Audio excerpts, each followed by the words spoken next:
స్వాగతం. హెడ్లైన్ చూద్దాం. పోలవరంపై కేంద్రం కీలక ప్రకటన. 2026 మార్చి నాటికి తొలి దశ పనులు పూర్తవుతాయని వెల్లడి.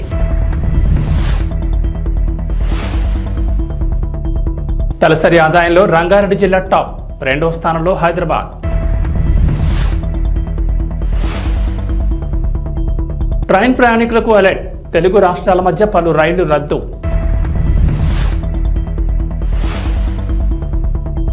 తెలంగాణను వేడని వర్షం ముప్పు. నేడు పలు జిల్లాలకు భారీ వర్షాలు.